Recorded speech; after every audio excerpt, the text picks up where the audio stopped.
پاکستان کی جو stock market 80,000 plus پہ اب الحمدللہ جا چکی ہے اور پولیٹیکل بھی اسٹیبلٹی آنا شروع ہو گئی ہے الحمدللہ.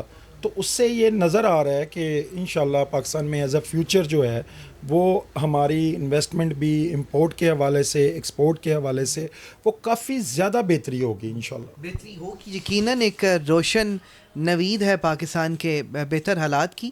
ایسے میں بابر بھائی ایک طرف آئے روز ہمیں احتجاج کی کال سنائی دیتی ہے اور بار بار کہا جاتا ہے کبھی اسلام آباد کبھی راول پنڈی تو کبھی داتا کی نگری لاہور. ایک طرف بیرونی سرمایہ کاروں کا پاکستان آنا اور دوسری طرف احتجاج کی کال دینا. کیا واقعی احتجاج ہی اس وقت واحد حل ہے؟ اور اگر احتجاج ہوتا ہے تو یہ جو ترقی کا تسلسل شروع ہوا ہے کتنا ڈیمیج کرے گا یہ احتجاج اور اس طرح کے منفی پیغامات؟ دیکھیں جی بڑے افسوس کی بات ہے کہ جس دن یہ کانفرنس تھی اسلام آباد میں اور بڑے افسوس کے ساتھ کہنا پڑ رہا ہے کہ جو پارٹی اپنے آپ کو جمہوری پارٹی کہتی ہے ہم ان کو سپورٹ بھی کرتے رہے ہیں. جو جائز بات ہے اس جائز بات کے اوپر ہم سپورٹ کرتے ہیں. یہ تمام پارٹیوں کا حق ہے. احتجاج ایک حق ہے, آپ کا ایک رائٹ ہے, ٹھیک ہے. لیکن اس انعقاد کے اوپر احتجاج کرنا سمجھ سے بالا تر تھا. یہ وہ لوگ کرتے ہیں کہ جو پاکستان کے حق میں نہیں تھے, وہ پاکستان کے دشمن تھے. اور اس میں سب کو نہیں کہتا کہ سب پارٹی میں لوگ ایک جیسے ہیں.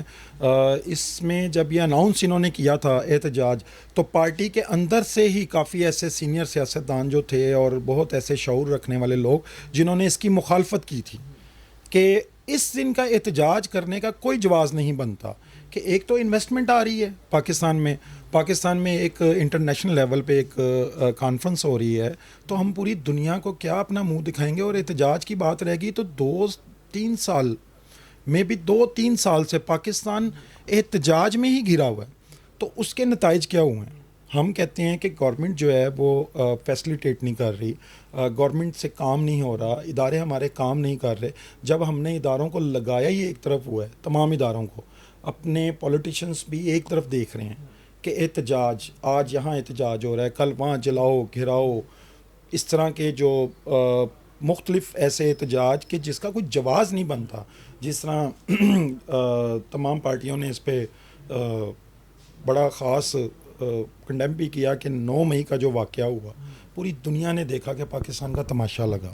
اور پاکستان میں سمجھتا ہوں کہ اب اس ٹائم پر آ کے کوئی بھی سیاسی پارٹی یا کوئی بھی فرد واحد جو وداؤٹ کسی ریزن کے احتجاج کی کال دیتا ہے تو وہ پاکستان کے ساتھ مخلص نہیں ہے. وہ آیا کہ پاکستان کے ان دشمنوں کے ساتھ ملا ہوا ہے کہ جو چاہتے ہیں کہ پاکستان کبھی ترقی نہ کرے. اور میں سمجھتا ہوں کہ ایسی تنظیمیں, ایسے لوگ, ایسے سیاسی بندے, بلکہ ان لوگوں سے دور ہٹ جانا چاہیے. ان لوگوں کو بھی پارٹی چھوڑ دینی چاہیے کہ جو آپ کے ملک کے ساتھ مخلص نہ ہو.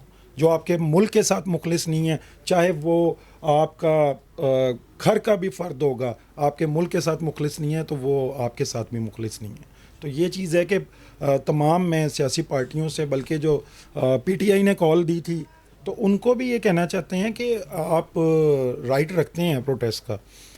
جب یہ اقتدار میں تھے تو پاکستان مسلم لیگ نون, پاکستان پیپلز پارٹی, اس طرح کے معاملات ہوتے رہے. تو میں تو یہ کہتا ہوں کہ سب پارلیمنٹیرین کو, سب سینیٹر کو, تمام جتنی جماعتیں ہیں پارلیمانی, ان سب کو اس وقت ایک پیج پہ بیٹھ کے ایک معاشی پلان اختیار کرنا چاہیے تاکہ پاکستان کو اس وقت, پاکستان احتجاج کی طرف نہیں جا سکتا.